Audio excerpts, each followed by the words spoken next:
Redox reactions पूरा एक बार में, ज़्यादा ऐसे क्वेश्चंस नहीं है इसमें से, कुछ अराउंड 26 क्वेश्चंस हैं जो आए हुए हैं, सारे वैरायटीज़ उसमें कवर हो जाएंगे।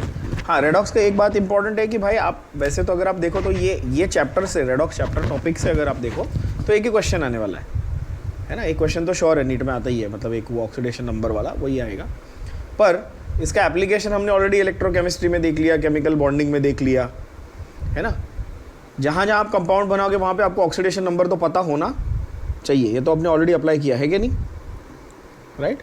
बट इसके थोड़े बेसिक क्वेश्चंस आते हैं, कर लेते हैं फटाफट। क्या है वो, फ्री के मार्क्स है, बहुत इजी मार्क्स है, और एक क्वेश्चन आपका श्योर है। चलो बताओ क्या बोल रहा है। सबसे पहला सवाल वो क्या बोल रहा है बेटा, CrO5 में क्रोमियम का ऑक्सीडेशन स्टेट क्या है, ये सवाल है उसका, है ना। अब इसमें अगर आप गलत करना भी चाहो तो आप गलत जा नहीं सकते। कहाँ पे, देखो पहले ये बताओ ना, CrO5 का नाम क्या है। CrO5 का नाम पता है, इसका नाम है बेसिकली क्रोमियम ऑक्साइड। क्या नाम है इसका, नाम है इसका क्रोमियम ऑक्साइड। और यहाँ पर ऐसा जनरली अपन स्टॉक नोटेशन, मतलब कि रोमन नंबर्स में इसका ऑक्सीडेशन नंबर लिखते हैं 6। तो आंसर तो आ गया, नाम से आंसर आ गया, क्रोमियम 6 ऑक्साइड, ये तो पता चल गया, पेंटॉक्साइड नहीं है ये। बट अगर समझो आप गलती करना चाहते तो आप ज़्यादा से ज़्यादा क्या गलती कर सकते थे इसमें, आप ज़्यादा से ज़्यादा ये गलती कर सकते थे कि आप मान लेते कि ऑक्सीजन -2 होता है, क्योंकि हम लोग जनरली ऑक्सीजन का ऑक्सीडेशन स्टेट, ऑक्सीडेशन नंबर क्या मान के चलते हैं, -2। तो मैं ऐसा कर लेता, Cr + 5 टाइम्स ऑफ ऑक्सीजन = 0। क्यों 0, क्योंकि एवरीथिंग इज़ न्यूट्रल ना, ये पूरा कंपाउंड न्यूट्रल है, ऊपर रेस टू कुछ है नहीं, चार्ज तो है नहीं यहाँ पे, है ना। तो ये ऐसा, तो अगर आप गलती करते भी तो आप ज़्यादा से ज़्यादा क्या गलती कर लेते, यही करते, Cr -10 = 0। तो Cr आप +10 लिख लेते, +10 ऑप्शन ही नहीं है, +10 ऑप्शन है ही नहीं, तो गलती आपको वो करने ही नहीं देगा, है ना। बस आपको यहाँ पर एक थोड़ी सी बेसिक चीज़ पता होनी चाहिए इस कंपाउंड के बारे में, वो है इस कंपाउंड का स्ट्रक्चर। क्या है ध्यान में रखेंगे, इस कंपाउंड का स्ट्रक्चर, ठीक है। CrO5 का मैं आपको स्ट्रक्चर बना के देता हूँ, आप खुद समझ जाओगे कि ये किस तरह से। Cr डबल बॉन्ड हो,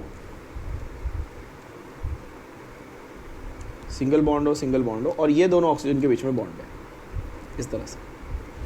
विच मीन्स आप मुझे ये बताओ, यहाँ पर ऑक्सीजन बॉन्ड है, मतलब ये क्या है बेटा, ये पेरोक्साइड है ना। और पेरोक्साइड में ऑक्सीजन का ऑक्सीडेशन स्टेट क्या होता है, अब बोलोगे सर -1 होता है।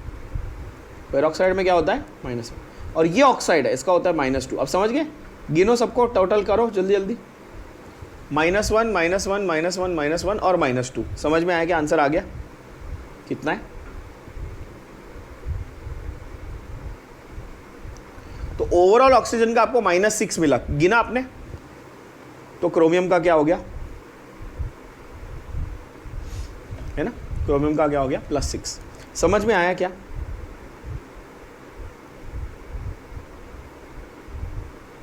टोटल -6, है ना, सिंपल है।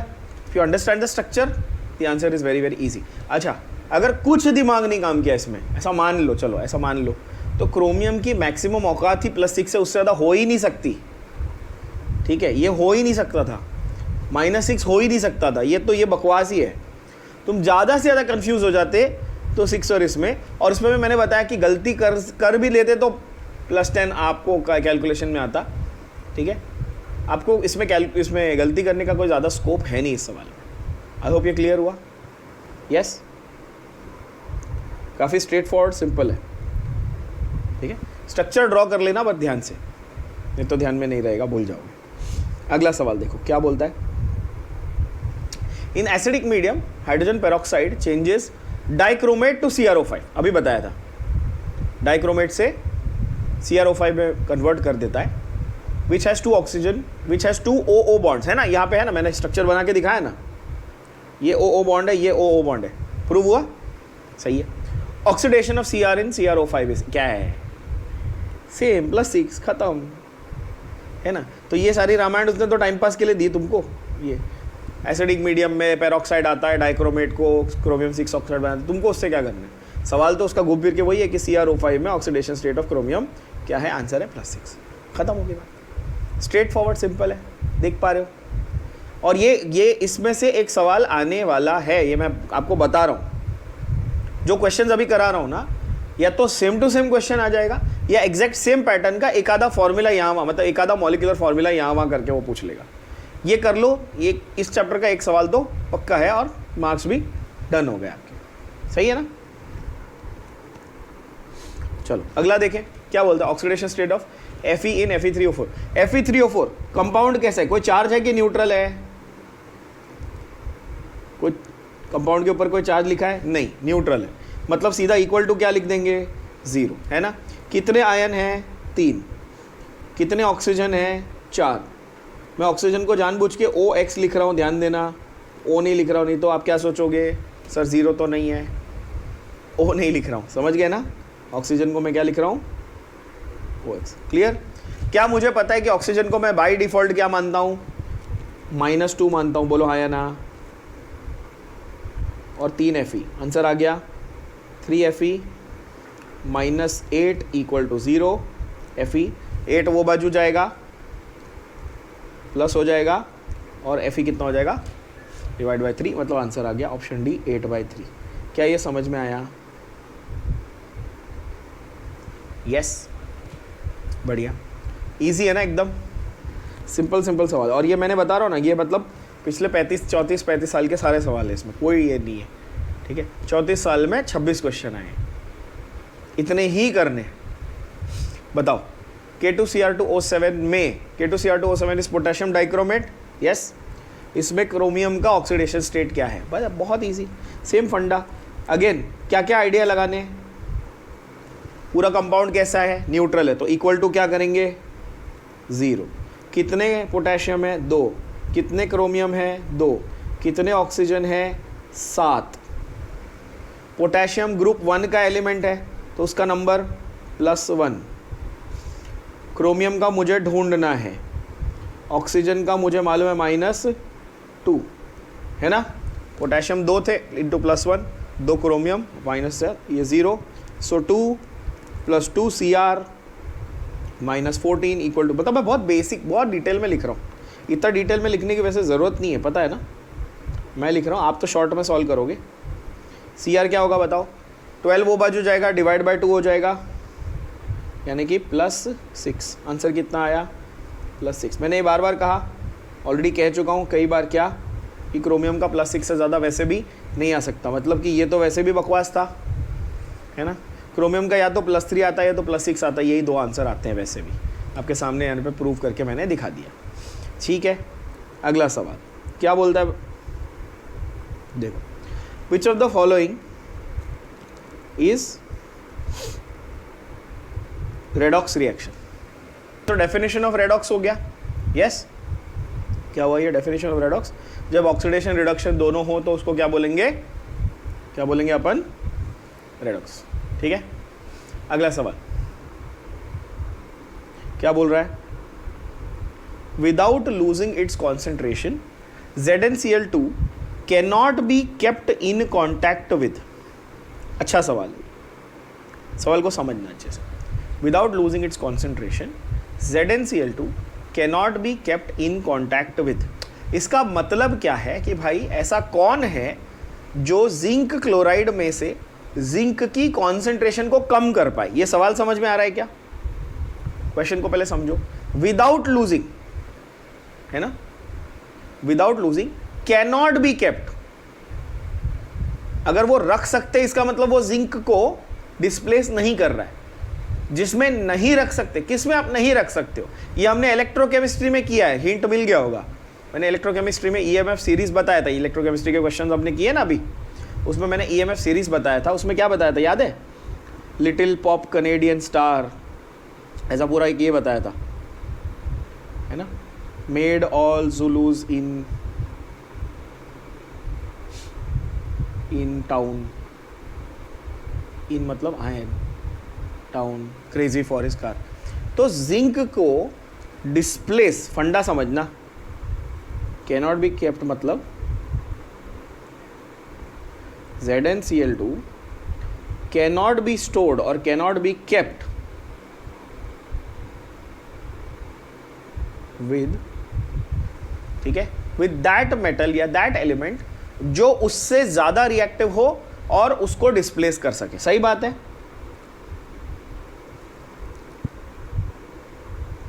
कौन सा एक ही ऑप्शन है ऐसा?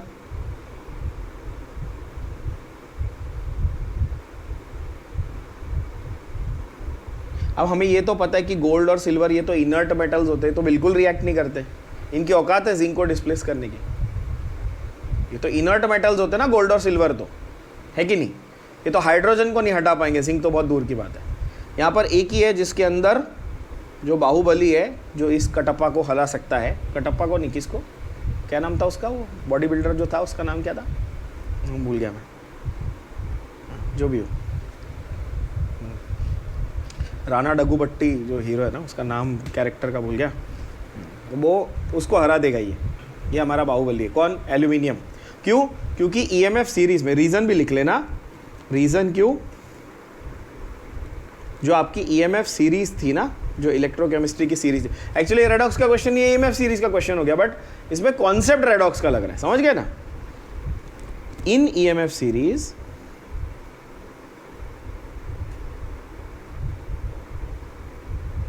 भल्लाल देव नाम था उसका, मेरे को अभी याद है। In EMF series aluminium is placed below zinc, hence will displace, hence will, उसका ज़्यादा अच्छा रिड्यूसिंग पावर है, ज़्यादा रिएक्टिव है, तो वो डिस्प्लेस कर देगा जिंक को, hence will displace। ठीक है, समझ आया क्या? बढ़िया सवाल, सिंपल सवाल। अगला क्वेश्चन, ठीक है, what is the change in oxidation number of carbon in the following. देखो नीट 2020 में आया हुआ सवाल, ठीक है ना? इन द फॉलोइंग रिएक्शन कार्बन में क्या चेंज आया उसके ऑक्सीडेशन स्टेट में या ऑक्सीडेशन नंबर में। CH4 से, मैं सिर्फ कार्बन का लिख रहा हूं, मैं पूरा रिएक्शन नहीं लिख के दे रहा हूं। क्यों? क्योंकि मुझे सिर्फ कार्बन से लेना देना है। बोलो हाँ या ना। CH4 से तुमने क्या बनाया बेटा? CCl4 बनाया, सही है। अब मुझे बताओ CH4 में पॉजिटिव कौन और नेगेटिव कौन? अब बोलोगे सर हाइड्रोजन पॉजिटिव है, +1 × 4, है ना? तो कार्बन ऑटोमेटिकली क्या हो जाएगा, सॉरी, कार्बन ऑटोमेटिकली क्या हो जाएगा, -4, ठीक है। CCl4 में कौन नेगेटिव था? क्लोरीन। क्लियर? हमको ये पता है ना, क्लोरीन इलेक्ट्रोनेगेटिव है, हाइड्रोजन इलेक्ट्रो पॉजिटिव, पता है ना ये बात।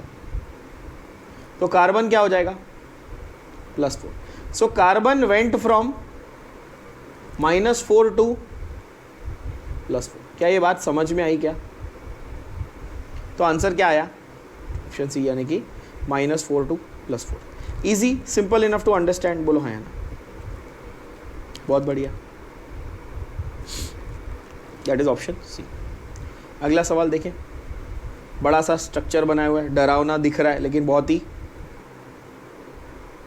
आसान है। क्या बोलता है? The correct structure of tribromo octa oxide, to NEET 2019 का सवाल है, देखना ध्यान से। The correct structure of tribromo octa oxide is, अब ये वाला अनफॉर्चुनेटली इसका कोई ऐसे लॉजिकल एक्सप्लेनेशन नहीं है, ये मैं आपको स्ट्रक्चर बना के दिखाता हूँ, जस्टिफाई करके दिखाता हूँ, बट आपको याद ऑनेस्टली करना पड़ेगा, ठीक है ना? ट्राइब्रोमो ऑक्टा ऑक्साइड, यही पूछा है ना, structure of tribromo octa oxide, ठीक है, okay. And the correct structure for this is tribromo octa oxide. कहाँ पर क्या लॉजिक है, कैसे उसको बिठाना है, समझो।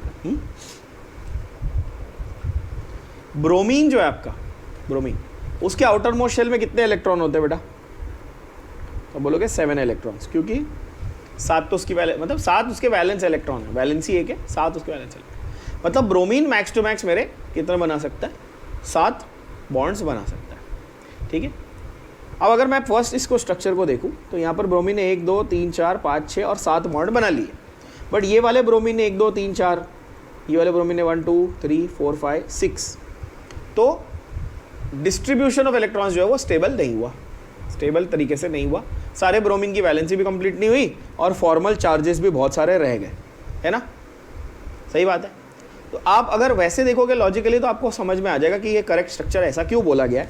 आप देखो ना, ब्रोमीन, कोई भी ब्रोमीन उठा लो, 1 2 3 4 5 6, इस तरह बना लिए 6 bond. Clear.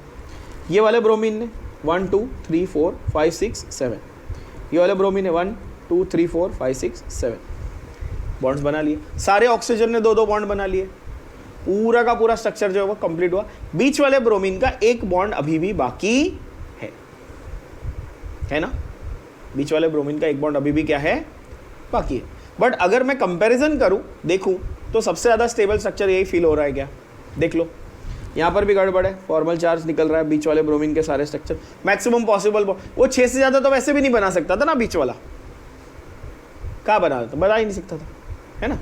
The point is the most stable structure that you have for tribromo octa oxide, ठीक है। As I said, this one there is no like as such there is no logic और trick और anything, you have to draw the structure and remember the structure, ठीक है।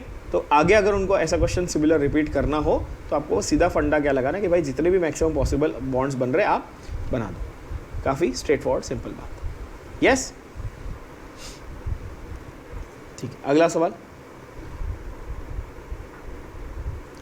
Disproportionation, ये important सवाल है, काफी इंपॉर्टेंट सवाल है। क्या? डिसप्रपोर्शनेशन, है ना। क्या बोलता है डिसप्रपोर्शनेशन? इसका मतलब जरा समझ लो। वैसे ये मैंने ऑलरेडी इंट्रोड्यूस किया हुआ है, ये वर्ड जो है पहले भी इंट्रोड्यूस किया है एक लेक्चर में, बट याद नहीं तो देख लो। डिसप्रपोर्शनेशन का मतलब होता है सेल्फ रेडॉक्स। क्या मतलब होता है? Self redox. ये भी नीट 2019 का क्वेश्चन है। मतलब सेम स्पीशी और same species undergoes oxidation as well as reduction, oxidation as well as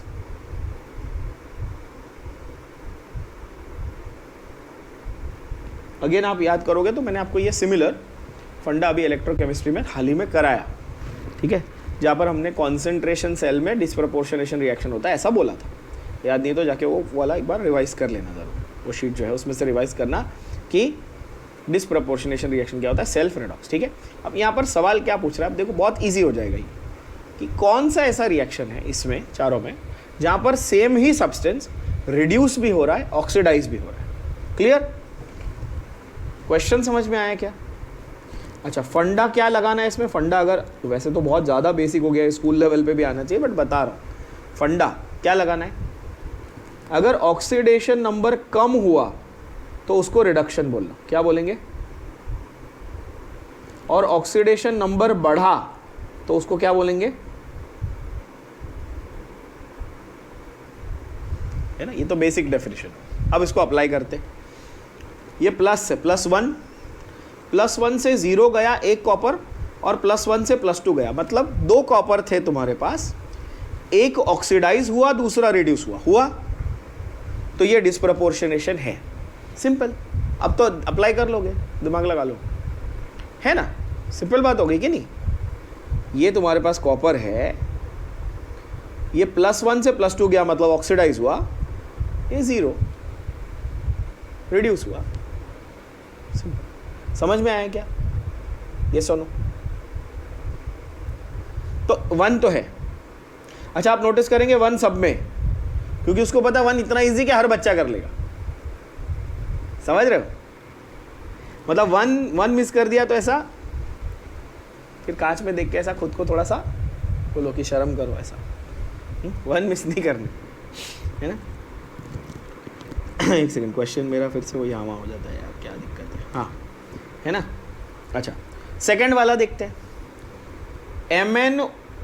MnO4, यहाँ पे मिस थोड़ा प्रिंटिंग में ध्यान देना, ये MnO4 2- है क्या? ये 4 यहाँ रहेगा ना, MnO4 2- है, हाँ ठीक है। अभी MnO4 2- में पहले ओरली कैलकुलेट कर लो, मैंगनीज कितना आने वाला है। MnO4 2- में मैंगनीज टेक्निकली कितना आने वाला है, करके देखे, अभी तो सिखाया था। MnO4 2- है मतलब इक्वल टू -2 हो गया, मैंगनीज प्लस 4 ऑक्सीजन, समझ गए ना। तो मैंगनीज प्लस 4 ऑक्सीजन बोले तो -8 कर दूं तो मैंगनीज हो जाएगा +6, है ना। तो यहाँ पर मैंगनीज +6 लिख दूं क्या? यहाँ पर मैंगनीज क्या है? +6 है। यहाँ पर क्या है मैंगनीज? MnO4 माइनस +7 है बेटा, हाँ। और यहाँ का है MnO2 +4 है। 2 ऑक्सीजन मतलब -4, तो मैंगनीज क्या है? +4। अब बताओ हुआ? +6 से +4 भी गया, +6 से +7, मतलब यहाँ बढ़ा यहाँ कम हुआ रेडॉक्स, हुआ डिस्प्रपोर्शनेशन। हाँ, मैंगनीज ही कम भी हो रहा है, बढ़ भी रहा है। समझ रहे हो कि नहीं समझ रहे हो? क्लियर हुआ?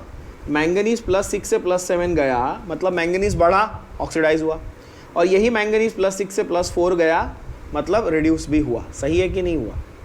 यस, तो डिस्प्रपोर्शन हुआ ना। ठीक है, तीसरा वाला एग्जाम्पल देखो। तीसरे वाले एग्जाम्पल में भी अगेन थोड़ी सी प्रिंटिंग की गड़बड़ है।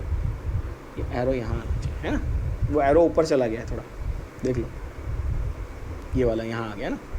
अभी KMnO4 में मैंगनीज क्या है बोलो? K प्लस होगा तो MnO4 माइनस होगा, अभी तो देख लिया यहाँ पर, तो ये +7 है, इसमें मैंगनीज कितना है? +7। K2MnO4 में +6 है, MnO2 में +4 है। अब इसको डिस्प्रपोर्शनेशन मानूं क्या? बोलोगे नहीं, क्यों? +7 से +6 कम हुआ, ये भी +4, दोनों साइड कम ही हो रहा है, बढ़ा तो नहीं। +7 से बढ़ सकता है क्या? +7 से ज़्यादा तो हो ही नहीं सकता, तो थर्ड वाला डिस्प्रपोर्शनेशन है ही नहीं। ध्यान से देखना, +7 से मैंगनीज +6 भी गया +4 भी गया, तो दोनों केस में रिड्यूस ही हुआ ना, राइट। तो थर्ड वाला है ही नहीं, तो थर्ड वाला नहीं है मतलब कि C भी एलिमिनेट कर दिया, D भी एलिमिनेट कर दिया। हाँ, अब फोर्थ वाला देख लेते हैं। फोर्थ वाला देख लेते हैं ना, है कि नहीं है। MnO4 माइनस, वापिस रिपीट, +7, यहाँ पे क्या है? 2+, यहाँ पे क्या है? 4+, राइट साइड पे 4+ है ना। +7 से +4 गया, खत्म, वो कुछ नहीं हुआ।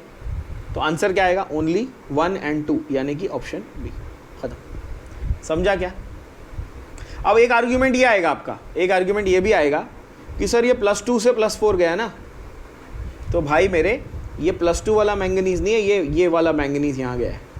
ध्यान से देखना, ये वाला मैंगनीज यहाँ गया है, ठीक है ना, ध्यान में रखना।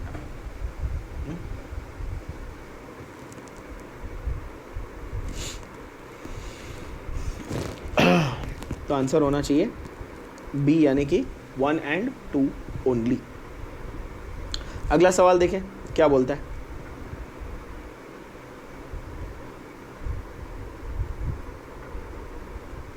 ऑक्सीडेशन, ये तो फिर वही हुआ यार, फिर रिपीट हो गया। देखो नीट 2019, अच्छा शॉकिंगली ये नीट 2019 के ओडिशा में भी आया, उसके पहले भी आया था, उसके बाद वापस आया। ये वाला काफ़ी फेवरेट सवाल है, करके जाना। और इसका स्ट्रक्चर के ऊपर भी नीट 2020 में फिर सवाल आ गया, है ना। हाँ, ये नीट 2018 में अगला सवाल आया, चेक करो। ये वो चीज़ें जो आपसे मिस हो जाती हैं जब आप थियरी पढ़ते हो। आपने एरेडॉक्स का थियरी पढ़ा, आपने पूरा चैप्टर सीखा, आपको कॉन्सेप्ट आता है, सब कुछ आता है, लेकिन ये CRO5 कभी इतने ध्यान से नहीं देखा। ये कब दिखेगा? जब क्वेश्चन प्रैक्टिस करोगे, है ना, और खास करके जब मेरे साथ बैठ के प्रैक्टिस करोगे, फिर तो आई एम प्रीटी श्योर जो आप मेरे साथ बैठ के कर रहे हो वो तो आपको याद ही हो जाता होगा, एटलीस्ट इफ़ नॉट 100%, 70-80% तो याद तो हो ही जाता होगा। इतना तो मैं गारंटी से बोल सकता हूँ, है ना।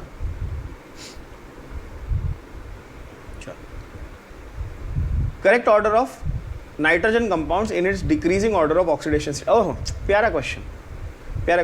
चारों पहले ऑप्शंस को 10 सेकंड लो, ऑप्शंस को देखो। 4 ही कंपाउंड दिए हैं, अलग अलग ऑर्डर में। कौन से 4 कंपाउंड दिए पहले ये बताना। N2 दिया, N2, NO दिया है, NH4Cl दिया है और HNO3 दिया है, यही दिया हुआ है। यही 4 कंपाउंड अलग अलग ऑर्डर में। मुझे सिर्फ ऑर्डर दिखाना है कि सही वाला कौन सा है ना। अच्छा, डिक्रीजिंग मतलब हाईएस्ट टू लोएस्ट। अब मेरे को क्या करना है? अलग अलग ऑक्सीडेशन अलग अलग कंपाउंड्स में उसके ऑक्सीडेशन स्टेट बता देने। तो एलिमेंटल फॉर्म में यहाँ तो कोई कंपाउंड ही नहीं बना है, तो एलिमेंटल फॉर्म में तो ज़ीरो हो गया। एलिमेंटल फॉर्म में क्या है? ज़ीरो, कोई कंपाउंड बनाया ही नहीं है। यहाँ पर क्या है? ऑक्सीजन -2 है, तो नाइट्रोजन कितना हो गया? +2। मेरे को नाइट्रोजन के वैल्यूज़ लिख रहे हैं, ऊपर पढ़ना क्वेश्चन को ध्यान से, है ना। यहाँ पर क्लोरीन -1 है, हाइड्रोजन +1 है, तो नाइट्रोजन कितना है ओवरऑल? ध्यान से देखना, -3 हो जाएगा, सॉरी -3 कैसा, +3 हो जाएगा। अरे मैंने क्या किया, सॉरी -3 लिखा, मैं सही तो लिखा था, हाँ -3 होगा, ठीक है। और लास्ट में ऑक्सीजन कितना होता है? -2 × 3 मतलब -6, -6, ये कितना हो जाएगा? +1, और ये कितना हो जाएगा? +5। मतलब सबसे ज़्यादा किस में? सबसे ज़्यादा ये रहा +5, है ना। तो अब मैं ऐसे लिख दूँ, मेरा ऑर्डर HNO3 में सबसे ज़्यादा है, फिर NO में है, फिर N2 में 0 है, और फिर NH4Cl में -3 है। समझ गए क्या? आंसर आ गया ऑप्शन ए। क्लियर? बोलो हाँ या ना। बढ़िया सवाल है। Yes, easy enough to understand, easy enough to crack it, yes और not? Yes, absolutely. Again see, आप देखो 2018 में 2 सवाल पूछे, 2019 में 2 सवाल पूछे, इसमें से 2020 में 2 सवाल, वो हर साल 2-2 सवाल पूछ रहा है। बट अभी 20 में 2 आए थे, 21 में 1 आया था। इस साल जहाँ तक मेरा प्रेडिक्शन है, इसमें से 1 ही आएगा। 2 क्वेश्चन इतने छोटे चैप्टर में से वो जनरली नहीं बनाता, हाँ, बट इसका एप्लीकेशन इलेक्ट्रोकेमिस्ट्री में ज़रूर डालेगा, ये मैं आपको पक्के से बोल सकता हूँ, ठीक है ना। बढ़िया। अगला ये वाला, तो ये तो काफ़ी इजी है। MnO4- + C2O4 2- + H+ gives Mn2+ + CO2 + H2O. Correct coefficients of the reactants for the balanced equation are. अब याद होगा तो इसके थियरी में हमने पूरा बैलेंसिंग किया हुआ इसका। अब इसकी बैलेंसिंग नॉर्मल इक्वेशन जैसी तो होती नहीं है कि सिर्फ मतलब नंबर कोएफिशिएंट लिख दिया एलिमेंट्स का और हो गया। रेडॉक्स की बैलेंसिंग कैसी होती थी? आपको इंडिविजुअली चार्जेस बैलेंस करने पड़ते थे, याद आ रहा है? पूरे सेट ऑफ रूल्स से चार्जेस बैलेंस करो, फिर H+ बैलेंस करो, फिर OH- बैलेंस करो, इस फिर नंबर ऑफ इलेक्ट्रॉन्स ओवर, अगर दोनों साइड है तो वो कैंसिल होंगे, फिर एक पूरा बैलेंसिंग आएगा, ठीक है। तो मैं आपको बेसिक आइडिया देता हूँ कि इस इक्वेशन को बैलेंस करके एक्चुअली अपन कैसे लिखने वाले हैं।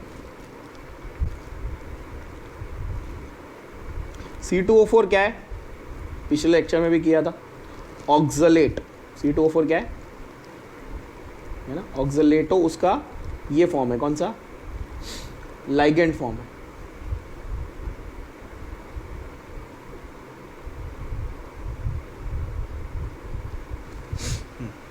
इसको देखते हैं, मैं कैमरा हटाता हूँ ताकि आपको अच्छे से दिखे, नहीं तो दिखेगा नहीं। हाँ, तो ये हमारा ओरिजिनल इक्वेशन है बेटा।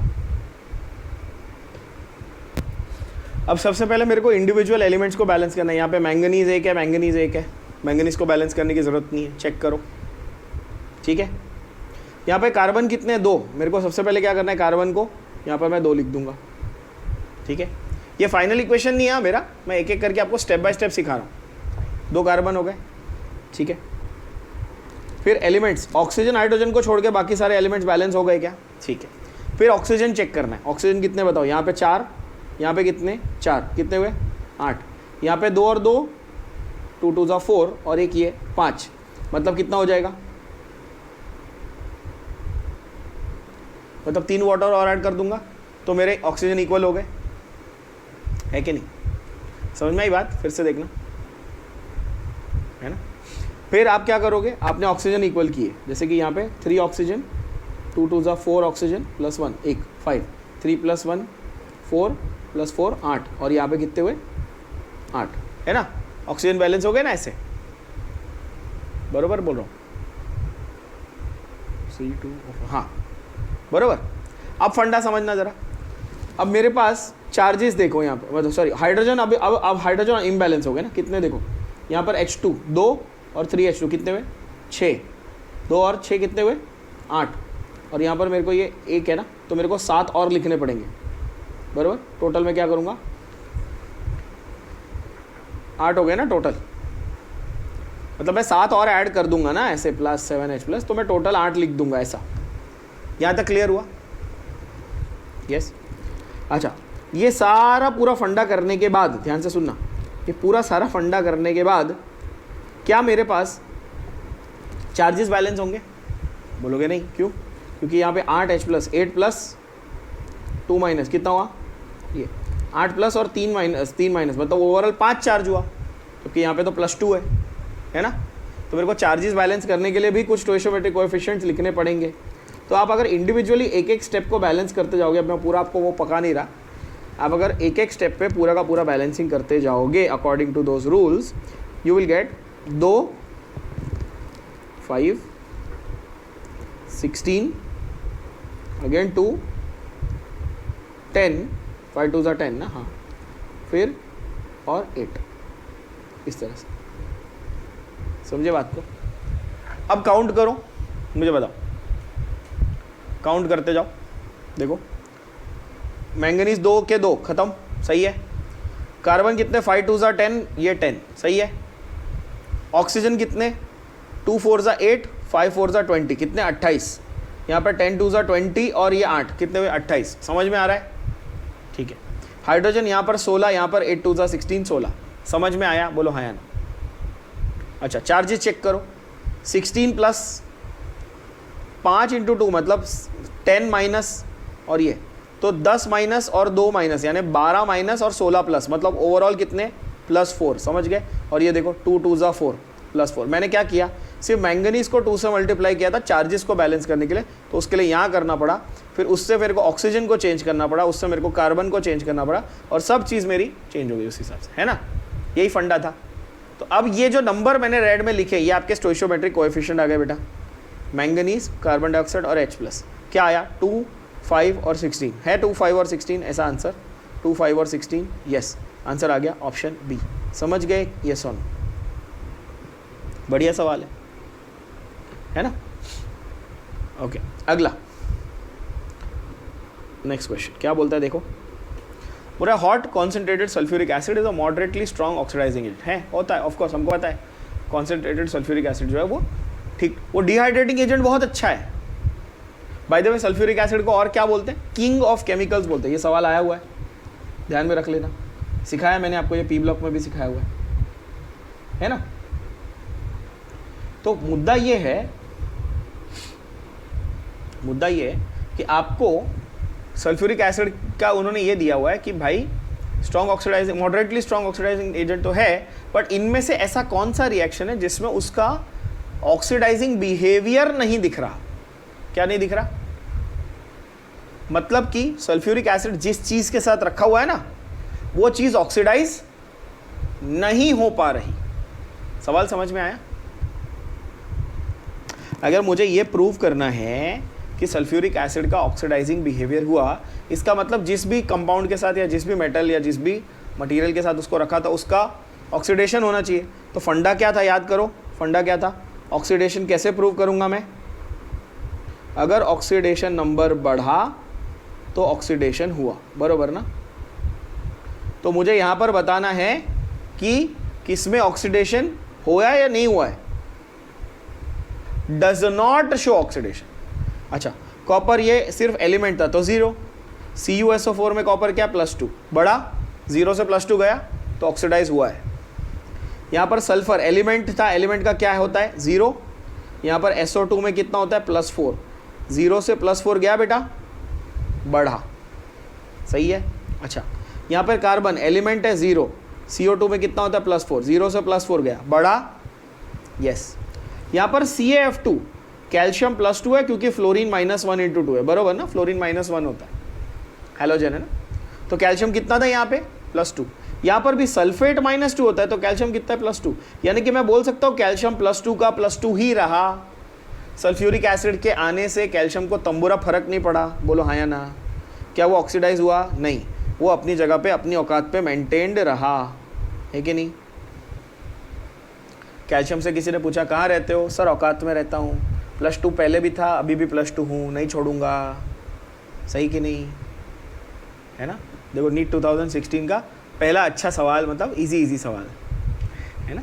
CaF2 CaSO4, कैल्शियम पहले भी +2 था, अभी भी +2 है ना।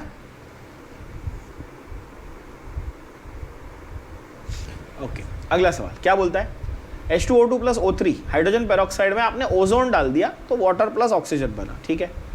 और हाइड्रोजन पेरोक्साइड में आपने सिल्वर ऑक्साइड डाला Ag2O, तो सिल्वर प्रेसिपिटेट हो गया।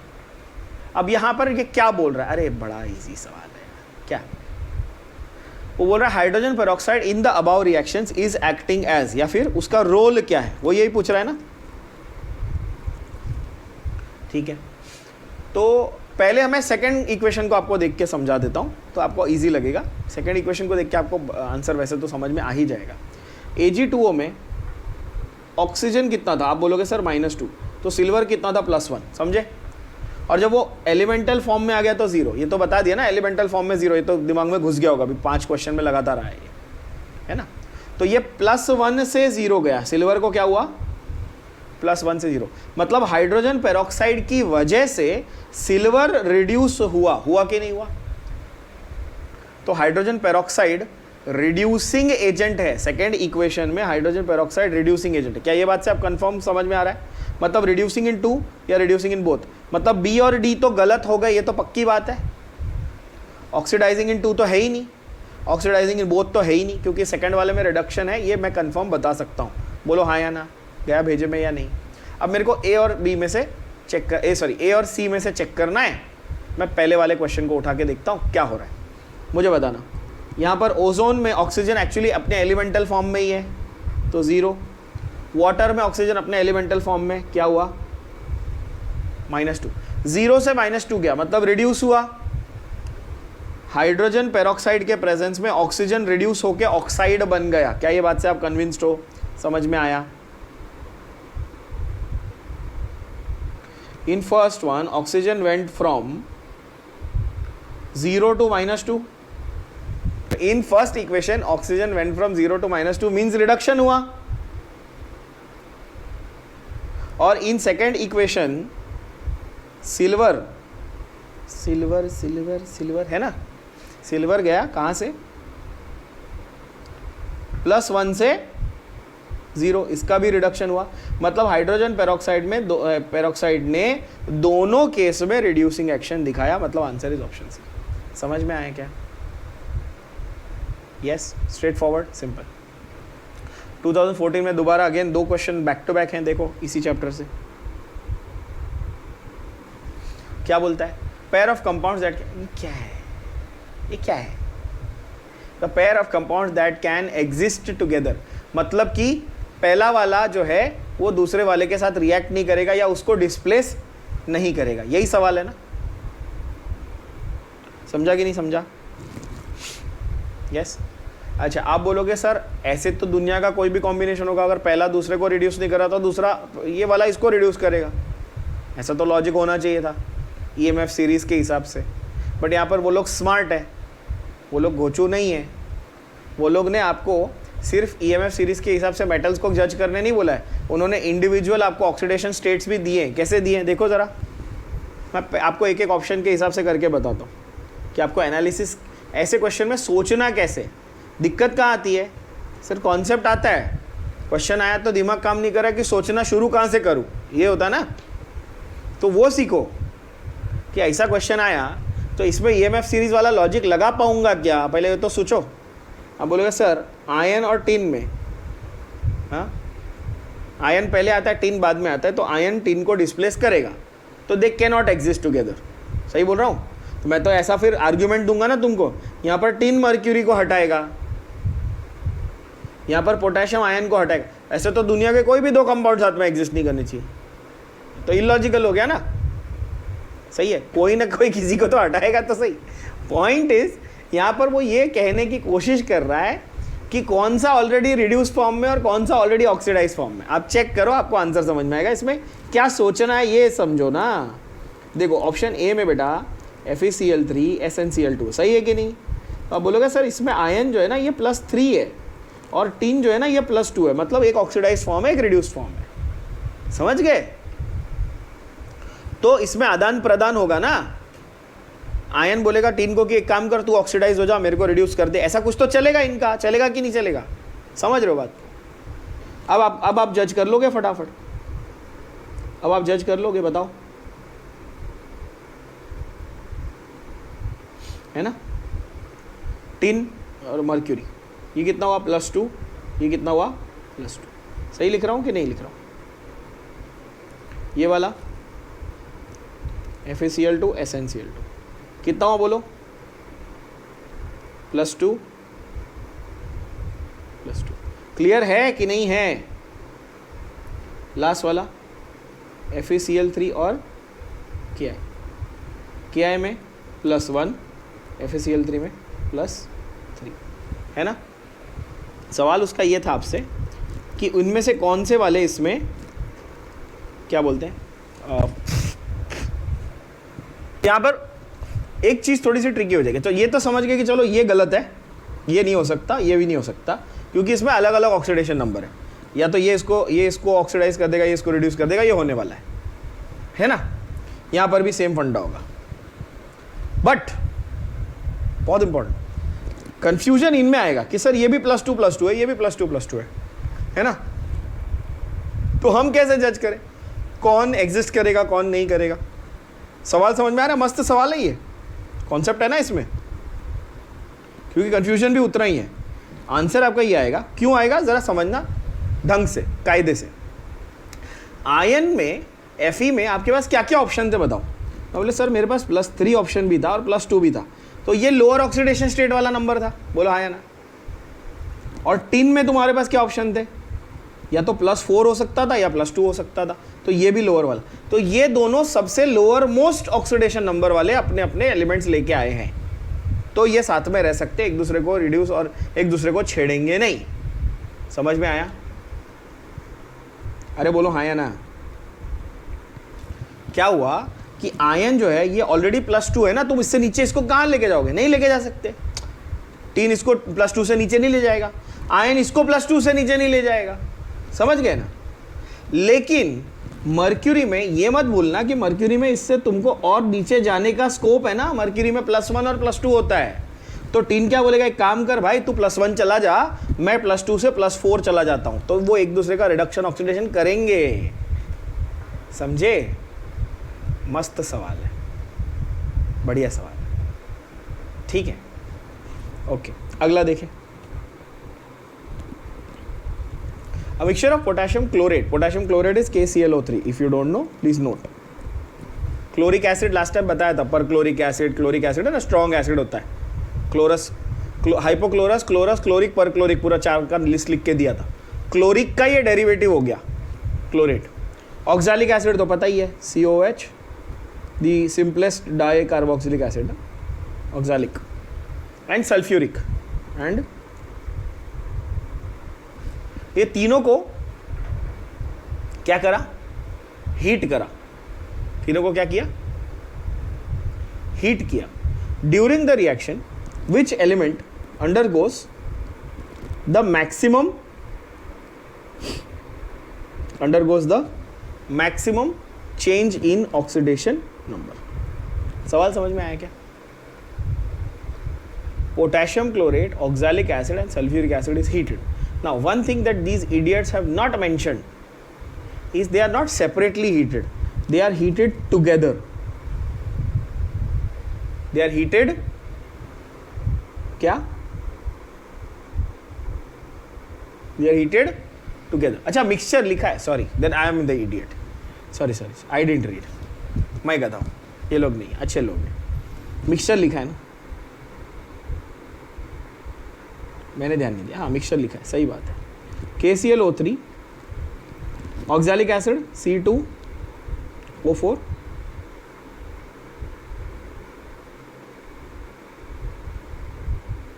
H2C2O4, सल्फ्यूरिक एसिड H2SO4, है ना. ये बोल रहे इस मिक्सचर को आप क्या करो? हीट करो, साथ में हीट करो. तो पहले ये बताना कि क्या बनेगा, ये बताना क्या बनेगा. तो तुम्हारे पास कोई भी मेटल आ गया सल्फ्यूरिक एसिड के साथ में, सबसे पहले वो उसका करस्पॉन्डिंग सल्फेट बनाएगा. क्या ये गारंटीड है?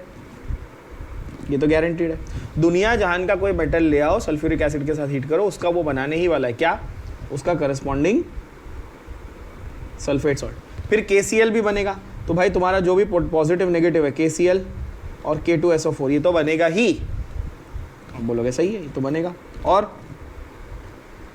जो ऑक्सैलिक एसिड था उसको आपने हीट किया तो उससे क्या निकलने वाला है, CO2 प्लस, वो तो ऑर्गेनिक कंपाउंड है ना, CO2 प्लस H2O।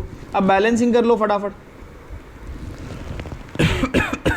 तो बैलेंसिंग कर लो। वैसे बैलेंसिंग करने की भी जरूरत नहीं, आपको सिर्फ वो इतना पूछ रहा है ना कि किसका मैक्सिमम ऑक्सीडेशन नंबर चेंज हुआ, तो बैलेंसिंग की वैसे ज़रूरत नहीं है। चेक करना, यहाँ पर पोटेशियम +1 है, ऑक्सीजन -2 है, तो क्लोरीन कितना है बेटा, अगर ऑक्सीजन -2 है, पोटेशियम +1 है, तो क्लोरीन टोटल ये -6 + 1 यानी ये हुआ +5, कितना हुआ, +5 हुआ है ना। सही बोल रहा हूँ गलत बोल रहा हूँ? वो लोग ने क्लोरेट बोला, अच्छा सॉरी क्लोरेट, पर क्लोरेट नहीं बोला ना, इसमें लेट मी चेक। हाँ बराबर, पर क्लोरेट नहीं बोला, क्लोरेट बोला, ठीक है। और यहाँ पर KCl में ये कितना गया, -1 गया, बराबर। तो कहना है इसे क्लोरीन वेंट फ्रॉम +5 टू, तो कितना चेंज आया, 6 का चेंज आया, +5 से -1 है ना, तो क्लोरीन में सबसे ज़्यादा चेंज आया, खत्म। अच्छा बाकी आपको अगर कंफर्म करने का शौक है तो भी बता दूं, सल्फेट यहाँ पर भी है +6, तो सल्फेट यहाँ पर भी है +6, कोई चेंज नहीं आया है ना। कार्बन यहाँ पर भी क्या था +4, यहाँ पर भी क्या है +4, कोई चेंज नहीं आया। अब बाकी अगर चेक करके देख लोगे आपको सिर्फ क्लोरीन ही आंसर मिलेगा, दैट इज ऑप्शन सी। ये अच्छा सवाल है, ये अच्छा सवाल, ऐसा सवाल आप जरूर एक्सपेक्ट करना आपके नीट एग्जाम में, ऐसा क्वेश्चन इस चैप्टर से आप जरूर एक्सपेक्ट करना आपके 2022 के नीट के एग्जाम में। क्या बोलता है फॉस्फेट PO4 है, इजी है, कुछ नहीं, बट एक्सपेक्टेड टाइप का क्वेश्चन। Cr2O7 माइनस, क्या क्या करना है मैंने आपको अभी तरीका बताया, सीधा इक्वल टू क्या -3, इक्वल टू क्या -2, इक्वल टू क्या -2, समझ गए। क्या करना है, फॉस्फोरस प्लस 4 ऑक्सीजन, अरे बोलो हाँ या ना। यहाँ पर क्या करना है, सल्फर प्लस 4 ऑक्सीजन, ठीक है ना। यहाँ पर 2 chromium plus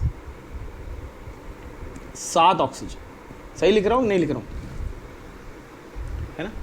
phosphorus in this, sulphur in this and chromium in this, है कि नहीं, समझ गए ना आप। आंसर बताएंगे फटाफट। ऑक्सीजन को -2 मान लूँ तो P -8 इक्वल टू -3, तो फॉस्फोरस कितना हो गया बेटा +5, समझ गए। Sulphur -8 is equal to -2, sulphur कितना हो गया +6। 2 क्रोमियम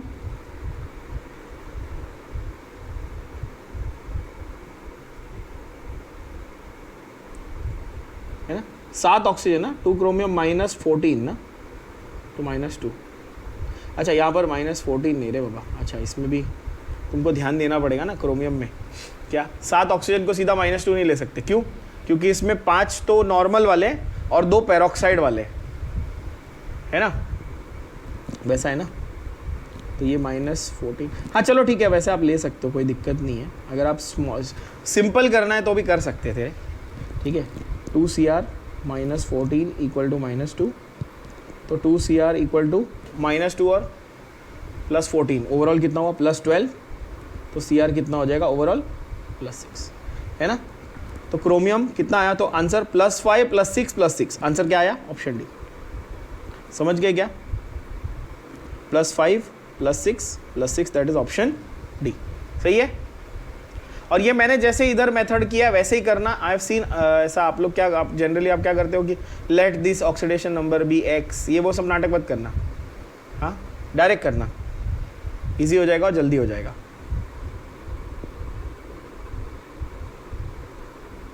क्या बोलता है, number of moles of MnO4 required to oxidise 1 mole of ferrous oxalate.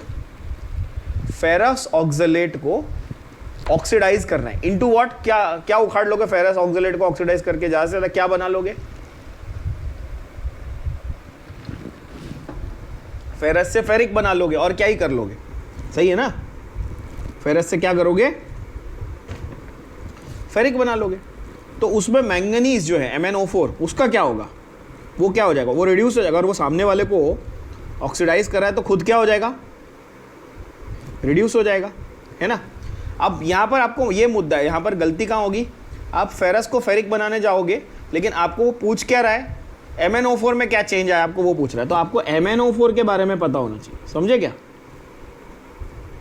अच्छा बाय द वे ये MnO4 कहाँ से आया, अपने आप हवा में से आया क्या, ये KMnO4 में से आया, समझे।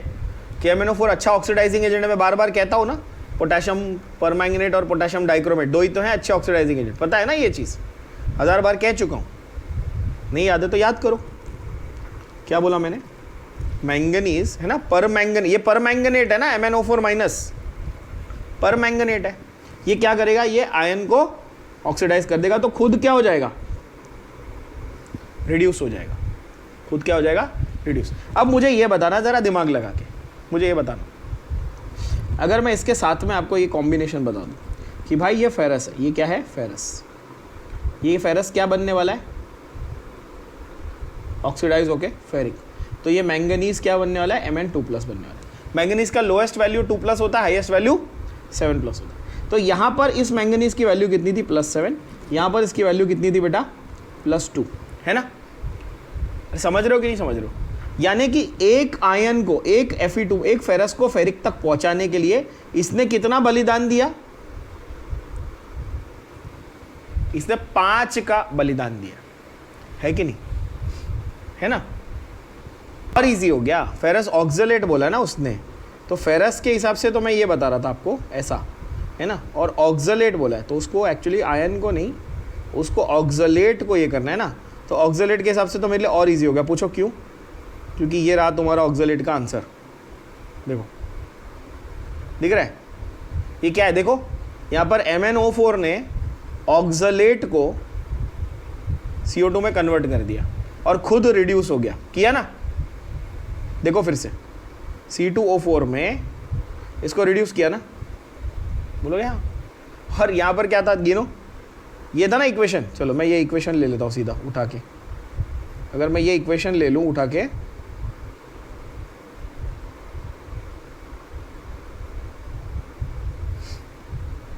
मैं आपके लिए यही इक्वेशन ले लेता हूँ ना सीधा, थोड़ा सा मेहनत अब कम हो जाएगी अपनी, समझ गए। तो अब क्या लग रहा है बताओ, मैं इस इक्वेशन के हिसाब से ये लिख के दे रहा हूँ आपको कि 2 मोल्स परमैंगनेट मेरे पास होता तो ये 5 मोल ऑक्सलेट को रिड्यूस करता, सही है कि नहीं, चेक करो, है ना। गिनो फिर से, 2 मोल परमैंगनेट होता तो वो 5 मोल ऑक्सलेट को रिड्यूस करता, क्या ये बात सही है कि नहीं है, सही है ना। इसका पूरा जो हमने इक्वेशन है बैलेंस करके बना लिया, ठीक है। तो सवाल अब क्या पूछ रहा है बोलो, 1 मोल ऑक्सलेट, अब क्वेश्चन को पढ़ो आ जाएगा। अब बोलो सर 1 मोल ऑक्सलेट के लिए कितना चाहिए, कितना चाहिए 1 मोल के लिए, x, तो x की वैल्यू क्या हो जाएगी, x की वैल्यू क्या आ जाएगी, 2/5 यानी कि 0.4 मोल्स, है ऐसा option, 0.4, yes 0.4 moles, that is your option, काफ़ी सिंपल, 0.4 मोल्स। समझ में आया क्या, सवाल देखना फिर से, number of moles of MnO4 यानी कि पोटेशियम परमैंगनेट से डिराइव किया हुआ परमैंगनेट आयन है, which is required to oxidise, है ना, 1 मोल ऑफ फेरस ऑक्सलेट, तो ऑक्सलेट को वो ऑक्सीडाइज करा, ये ऑक्सलेट को ऑक्सीडाइज करके कार्बन डाइऑक्साइड बना दिया, तो उसका इक्वेशन क्या था, 2 मोल परमैंगनेट से 5 मोल ऑक्सलेट ऑक्सीडाइज हो रहा था, तो वहाँ पे मुझे उसने पूछा 1 मोल के लिए कितना चाहिए, खत्म, इजी, समझ में आया क्या, स्ट्रेट फॉरवर्ड क्वेश्चन अगेन।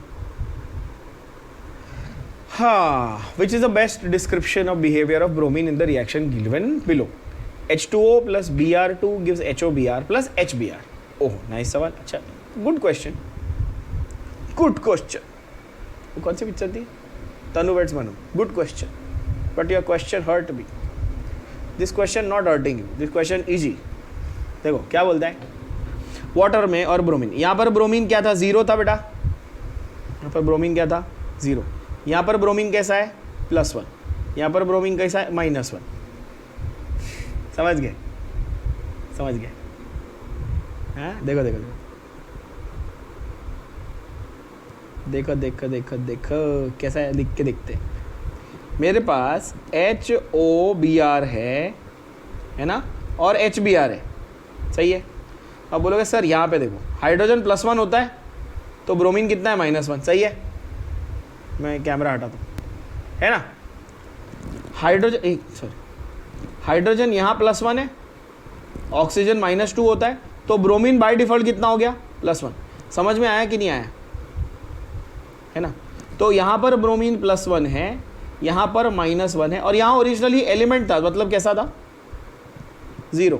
तो ऐसा बोल दूँ कि ब्रोमीन 0 से +1 भी गया और 0 से -1 भी गया, मतलब 0 से कम भी हुआ, 0 से बड़ा भी, मतलब बोथ ऑक्सीडाइज एंड रिड्यूस। क्या एक नंबर, मस्त काम हो गया, बोलो हाँ या ना। क्या ये डिस्प्रपोर्शनेशन में गिना जाएगा, आंसर इज यस, ये डिस्प्रपोर्शनेशन में गिन लेंगे ना इसको, है कि नहीं, देयरफॉर डिस्प्रपोर्शनेशन यस, क्योंकि ब्रोमीन ही अकेला ऑक्सीडाइज भी हुआ और जीसस क्राइस्ट ऐसा, मतलब बाइबल में ऐसा कहता है ना, I am the alpha and the omega, मैं ही हूँ सृष्टि का सृजन करने वाला और उसका विनाश करने वाला। तो यहाँ पे ब्रोमीन बोलता है मैं ही हूँ ऑक्सीडाइज होने वाला और रिड्यूस होने वाला। ये हुई ना बात। चलो अगला सवाल क्या बोलता है, oxidation states of sulphur in the anions SO3 2-, SO4 2- and S2O6 2-। ध्यान से देखना, ये SO3 2- है, ये S2O4 2- है, ये S2O6 2- है। मैं तीनों लिख देता हूँ आपके लिए, आपको आंसर एकदम बहुत ही मजाकिया तरीके से आसानी से आ जाएगा।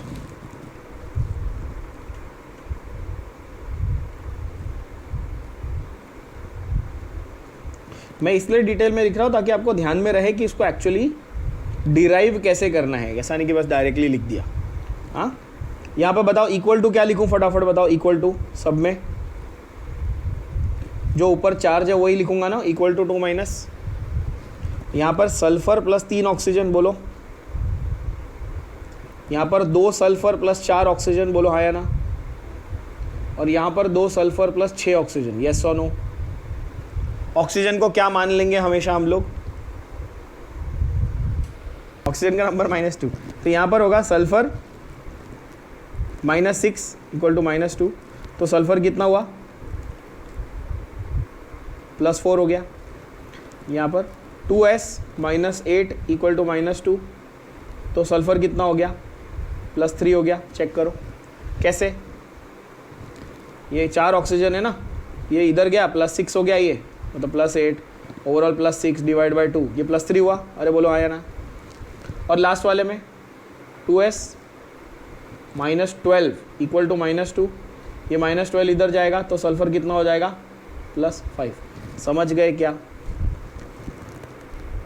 अरे हम थे वो थी और समा रंगीन, समझ गए ना, है कि नहीं?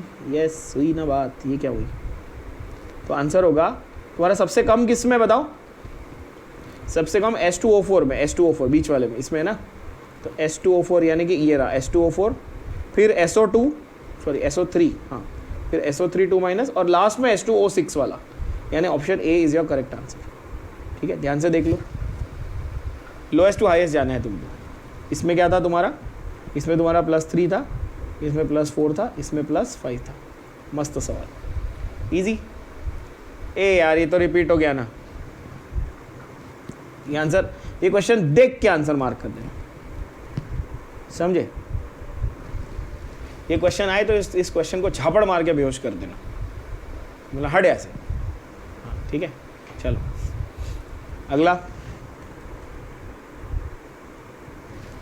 Reaction of sodium thiosulphate with iodine. Sodium thiosulphate with iodine, बहुत बढ़िया सवाल, क्योंकि सर हमको सोडियम थायोसल्फेट ही नहीं मालूम है ना, तो थायोसल्फ्यूरिक एसिड पी ब्लॉक में अपन पढ़ते हैं, वो पता होना चाहिए।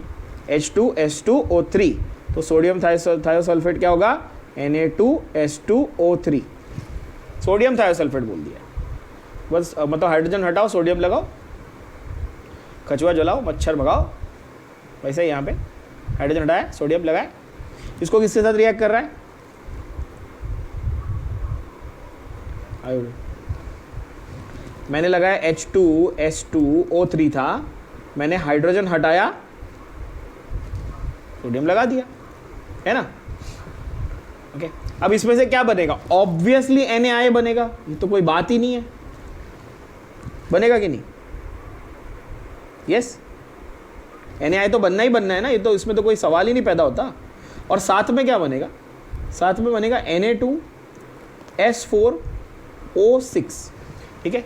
अच्छा, ये वाला बाय द वे, ये आपको पता ही है, मैं हमेशा कहते रहता हूँ, ये ओल्ड सिलेबस का सवाल है, ये पुराने सिलेबस में आपकी किताब में दिया हुआ था, अब ये NCERT में भी नहीं है, वैसे टेक्निकली NCERT में भी नहीं है, बट आपको बता दे, इसलिए मैं इसके ऊपर ज़्यादा डिटेल में नहीं जा रहा, नहीं तो मैं आपको इसका पूरा स्ट्रक्चर बना के दिखाता, ठीक है, कि थायोसल्फ्यूर वो है क्यों है ना, वो सारी चीज़ें मैं आपको बताता, थायोसल्फ्यूरिक एसिड क्यों है ना, और वो मैं बताऊंगा अभी पी ब्लॉक, अभी इसके बाद अपन पी ब्लॉक जब करेंगे इसके एसिड के स्ट्रक्चर तो बताऊंगा अभी।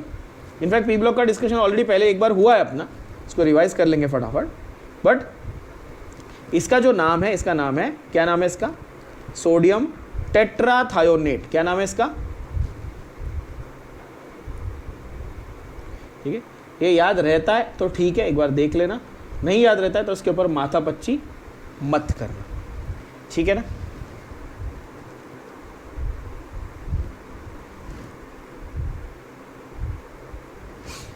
Oxide which cannot act as a reducing agent, किसी चीज़ को अगर रिड्यूसिंग एजेंट की तरह काम करना है, हाँ, फंडा याद रखना, बहुत अच्छा सवाल बनाया इसने, भले पुराने सिलेबस का है बट फंडामेंटल कॉन्सेप्ट को टेस्ट करता है। फंडा क्या बोलता है, देखो, अगर कोई सब्सटेंस, ध्यान से सुनना, अगर कोई सब्सटेंस या कंपाउंड, अगर कोई सब्सटेंस रिड्यूसिंग एजेंट है ना, मैं इंग्लिश में लिखता हूँ, ध्यान से देखो, इफ अ सब्सटेंस, आपको ऐसा तो नहीं लगता ना सर को इंग्लिश नहीं आती,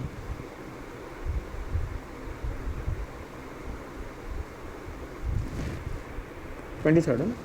if a substance wants to act as reducing agent, तो उसको खुद क्या होना पड़ेगा ये बताओ, it has to get oxidised itself, है ना, उसको स्वयं ऑक्सीडाइज होना पड़ेगा, तभी ही वो रिड्यूसिंग एजेंट मतलब सामने वाले को रिड्यूस कर पाएगा। ये तो शर्त है, ये कंडीशन है, ये फंडा है। अब वो बोल रहा है कैनॉट एक्ट एज रिड्यूसिंग, मतलब जिसकी खुद ऑक्सीडाइज होने की कोई गुंजाइश ही नहीं है। सही बोलो गलत बोलो, सही है, मतलब वो अपने मैक्सिमम ऑक्सीडेशन, अपनी औकात पार कर चुका, वो मतलब वो अपनी लिमिट पे पहुंच चुका है, इससे ज़्यादा वो बोल रहा है भाई मैं ऑक्सीडाइज नहीं हो पाऊंगा, मतलब मैं सामने वाले को रिड्यूस भी नहीं कर पाऊँ। अगर मेरी ऑक्सीडेशन खुद ऑक्सीडाइज होने की लिमिट पार हो गई, सामने वाले को रिड्यूस करने के लिए भी मैं कान पकड़ लूँगा ना, बस कर भाई, नहीं होगा। तो यहाँ पर चारों ऑप्शन में से चेक कर लो कौन सा एलिमेंट अपने मैक्सिमम ऑक्सीडेशन स्टेट पे पहुँच चुका है, आंसर आ गया, ख़त्म। और आंसर आपको देखते ही समझ गया होगा वैसे तो क्या होना चाहिए ऑप्शन ए। क्यों, जस्टिफाई करके समझते हैं अच्छे से। देखो ए में CO2 है बेटा, तो क्या बोलता है वो, कार्बन +4 है क्योंकि ऑक्सीजन -4 है ना, 2 ऑक्सीजन है ना, -4 हुआ, इतना डिटेल में लिख लो, चलो सही है ना। कार्बन क्या हो गया, +4, कार्बन की औकात ही +4 की, उससे ज़्यादा है क्या जिंदगी में? कभी कार्बन +5 +6 बनते हुए देखा है? पूरी ऑर्गेनिक केमिस्ट्री हिल जाएगी तुम्हारी पूरी ऑर्गेनिक हिल जाएगी। कार्बन की औकात है 4 से ज़्यादा बनाने की?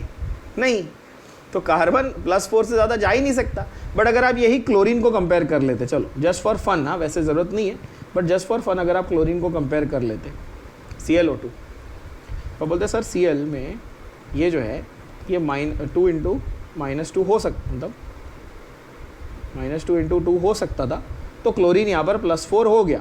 क्लोरीन क्या हो गया, +4। बट क्लोरीन में तो +7 तक जाने की कैपेबिलिटी है कि नहीं है, है ना? ये तो हमने ऑलरेडी जस्टिफाई किया हुआ है ना, ये +4 +7 तक जा सकता था।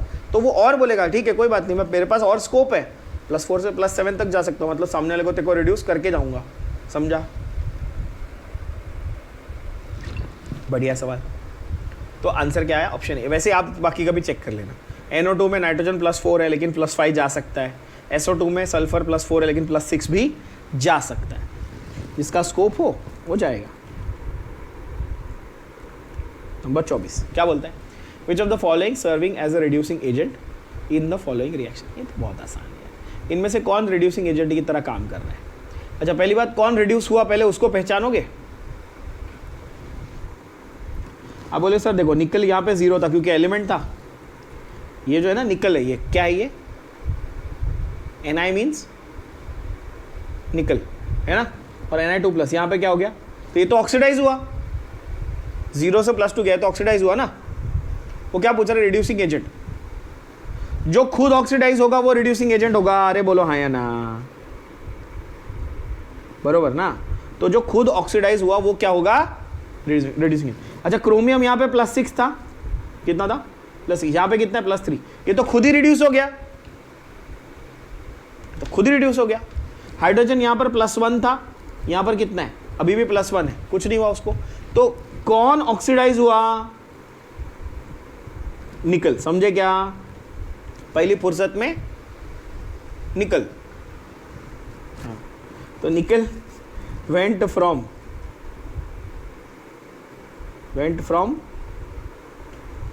Oxidation number 0 to oxidation number +2, मतलब निकल हुआ ऑक्सीडाइज। जो ऑक्सीडाइज हुआ वो अच्छा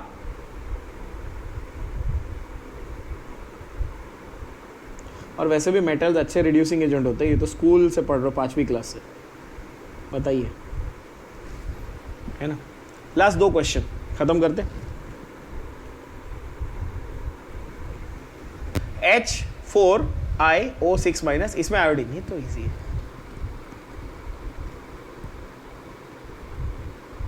माइनस मतलब इक्वल टू क्या लिखूं? -1। 4 hydrogen plus 1 iodine plus 6 oxygen equal to -1। 4 hydrogen मतलब हाइड्रोजन +1 होता है, iodine, oxygen -4 -12 plus I equal to -1। 4 - 12 कितना हुआ? -8 वो बाजू गया, कितना हुआ? तो ओवरऑल हुआ +7, यानी आंसर हुआ option C. Simple, easy, yes, बहुत आसान। आखिरी सवाल क्या बोलता है? ये नीट 2018 का सवाल है। रेडॉक्स के टॉपिक में इसके अलावा और कुछ नहीं आएगा, मतलब इतना जो अपन किए ना आज, इतना ही आएगा। इसमें से या तो एज इट इज आ जाएगा या एक आधी वैल्यू यहाँ वहाँ करके वो पूछ लेगा। Consider the change in oxidation state of bromine corresponding to different EMF values as shown in different और इन द गिवन डायग्राम किधर? अच्छा, ये डायग्राम है उनका। अच्छा ये डायग्राम है ये रिएक्शन दिया है। BrO4 -1.82 volt gives BrO 1.5 volt gives HBrO, okay.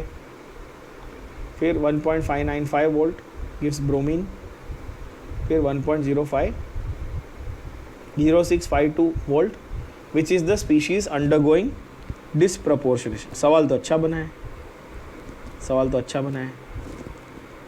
है ना? अब इसमें आपको थोड़ा सा दिमाग ये लगाना पड़ेगा, ध्यान से सुनो, थोड़ा ये पेचीदा क्वेश्चन है क्योंकि उन्होंने वोल्टेज घुसा दिया इसमें। क्या किया? रेडॉक्स के साथ साथ क्या डाल दिया? वोल्टेज। तो ये भी एक कॉन्सेप्ट, एक फंडा ध्यान में रख लेना। वैसे तो रेडॉक्स और इलेक्ट्रोकेमिस्ट्री के क्वेश्चन अलग अलग आते हैं जनरली, बट जब यहाँ पर रेडॉक्स और वोल्टेज साथ में डाल दिया, जब आपको कोई रेडॉक्स रिएक्शन प्लस वोल्टेज का मेंशन साथ में आ जाए तो समझ जाना कि ये वो क्वेश्चन में क्या अप्लाई करना है, इलेक्ट्रोकेमिस्ट्री के प्रिंसिपल्स अप्लाई करने। बात समझ आ रही है? क्वेश्चन का लॉन्ग मेथड भी बताता हूँ, शॉर्ट मेथड भी बताता हूँ। लॉन्ग मेथड सब जगह मिलता है वैसे तो, प्रिंटेड सॉल्यूशन में भी मिलता ही है प्रीवियस ईयर के, बट शॉर्ट मेथड कोई नहीं बताएगा, वो मैं बता रहा हूँ, ठीक है। ट्रिक भी सीख लेना। लॉन्ग मेथड क्या है? लॉन्ग मेथड तो हमने जैसे इलेक्ट्रोकेमिस्ट्री में किया हुआ है। For a cell to function, for a cell to function, उसका जो ई ऑफ सेल है वो कैसा होना चाहिए? पॉजिटिव या नेगेटिव? तुमको सेल वोल्टेज दे रहा है तो पॉजिटिव, ठीक है। सेल काम कब करेगा? जब उसके पास ईएमएफ जनरेट करने की औकात होगी, कोई ताकत होगी तो ही ना। मतलब ई सेल कैसा होना चाहिए? पॉजिटिव। और ई सेल पॉजिटिव कब होता है? ई सेल पॉजिटिव कब होता है? व्हेन रिएक्शन इज स्पॉन्टेनियस, है ना? When reaction is spontaneous. और रिएक्शन स्पॉन्टेनियस कब होता है? ये भी थर्मोडायनेमिक्स में अभी सीखा था रिसेंटली, अभी प्रैक्टिस किया था। रिएक्शन स्पॉन्टेनियस कब? आप सोचो ये कितना लंबा, अगर आप इसको कायदे के मेथड से करने जाओगे तो ये एक क्वेश्चन ही तुम्हारा 20 मिनट खा जाएगा। जब रिएक्शन स्पॉन्टेनियस होगा, कब रिएक्शन स्पॉन्टेनियस होता है? व्हेन डेल्टा जी इज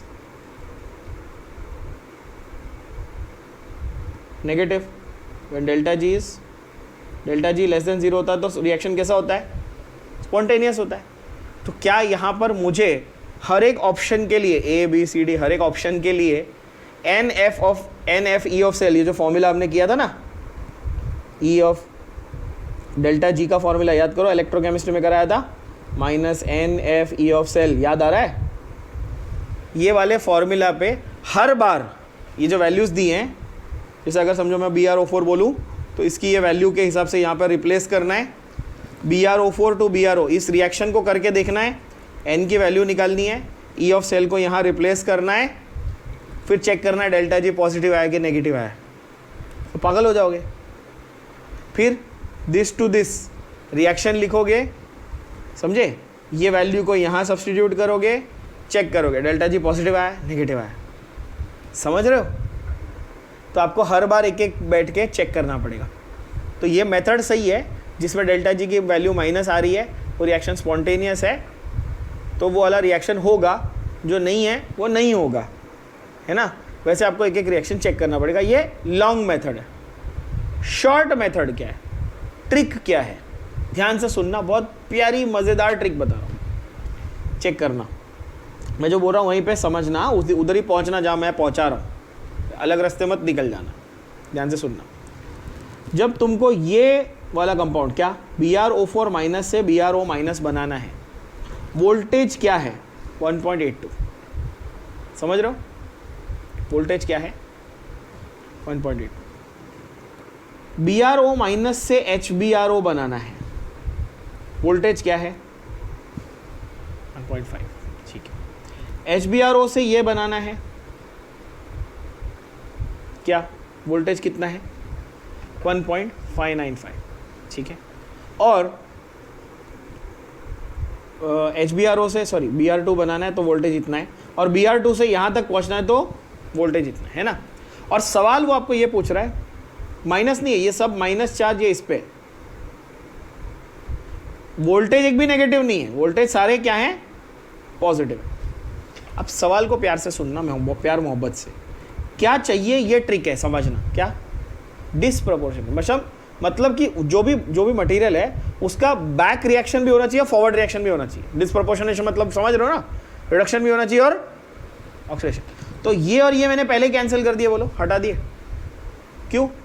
क्योंकि इसका सिर्फ मतलब इसका रिएक्शन सिर्फ एक डायरेक्शन में जा रहा है, इसका भी एक ही डायरेक्शन में जा रहा है। क्लियर? तो मैंने ये कैंसिल कर दिया, ये कैंसिल कर दिया। मुझे डिसप्रपोर्शनेशन चाहिए ना, मतलब रिडक्शन की तरफ भी जाना चाहिए, ऑक्सीडेशन की तरफ भी जाना चाहिए, समझ रहे हो? ये है ना बात, ये इंपॉर्टेंट है। तो मैं इसको चूज कर सकता हूँ, इसको चूज कर सकता हूँ, इसको चूज कर सकता हूँ। नैरो डाउन हुआ मेरा आंसर, ट्रिक से समझे, है कि नहीं? अब इसको देखो ध्यान से, HBrO से तुम BrO की तरफ जा रहे थे, कहाँ से? उल्टा, BrO माइनस से तुम HBrO की तरफ जा रहे थे, कितना था? 1.5 वोल्ट। स्पॉन्टेनियस है, ये चेंज कैसा है? स्पॉन्टेनियस। क्यों? क्योंकि वैल्यू पॉजिटिव है, ई सेल की वैल्यू क्या है? पॉजिटिव। देखो ना, यहाँ से यहाँ जाते वक्त वैल्यू पॉजिटिव है, सही है? आप बोलोगे हाँ। यहाँ से यहाँ जाते वक्त भी वैल्यू पॉजिटिव है। बस जो सेंटर वाला जो है ना कंपाउंड, उसमें तुम ब्रोमीन की ऑक्सीडेशन स्टेट चेक कर लो। क्या बोला मैंने? सेंटर वाले कंपाउंड में ब्रोमीन की ऑक्सीडेशन चेक कर लो। ये ट्रिक से तुम्हारा आंसर 10 सेकंड में आ जाएगा। कैसे करके देखो। यहाँ पर बताओ ब्रोमीन क्या है। आप बोलोगे सर ऑक्सीजन -2 है, हाइड्रोजन +1 है, तो ब्रोमीन क्या है? +1 हो गया। एलिमेंट में ब्रोमीन कैसा है बेटा? 0। समझ रहे हो कि नहीं? हाँ। और यहाँ पर ये ऑक्सीजन -2 था, ये इधर क्या बोलते हैं BRO माइनस में कितना आएगा? माइनस में +1 आ जाएगा, है ना। तो आपको ये देखना है कि ऐसी कौन सी स्पीशीज़ है जहाँ पर आपका ऑक्सीडेशन रिडक्शन दोनों रहा है, ना कि डिस्प्रपोर्शनेशन हो रहा है। आई थिंक यहाँ पर कोई चार्ज का मिस्टेक है शायद। एक मिनट, ये BRO3 है। हाँ, ये एक्चुअली 3 यहाँ प्रिंट हुआ है ना, इसका गधे सा। ये लोग का प्रिंटिंग में ना बहुत ये ऐसा, ये यहाँ प्रिंट हुआ है, ये BRO3 है, ऐसा है। ये प्रिंटिंग में गड़बड़ हुई। मैं बोला कि चार्ज में कुछ तो मिस्टेक रहेगा। तो इसमें वैल्यू कितनी आएगी ब्रोमीन की, आप बताओ। तो बोलोगे सर देखो ये -2 है, तो ये +5 हो जाएगी, है ना। अब सेंटर वाले को मैंने चेक कर लिया, मेरा आंसर 2 सेकंड में आ गया। कैसे? देखो ना, ब्रोमीन यहाँ पे +5 जा रहा था, +1 से +5 ऑक्सीडाइज भी हो रहा था, ये +1 से 0 यहाँ पे रिड्यूस भी हो रहा था। तो ऐसा क्वेश्चन आए ना तो ज़्यादा दिमाग ओवर नहीं करना है और 20-20 मिनट नहीं लगाने इस पर। जो सबसे 1, 2, 3, 4, 5 दिए थे ना, जो सबसे बीच वाला है ना, उसी को चेक करना, वही आंसर निकलेगा। ट्रिक समझ में आई?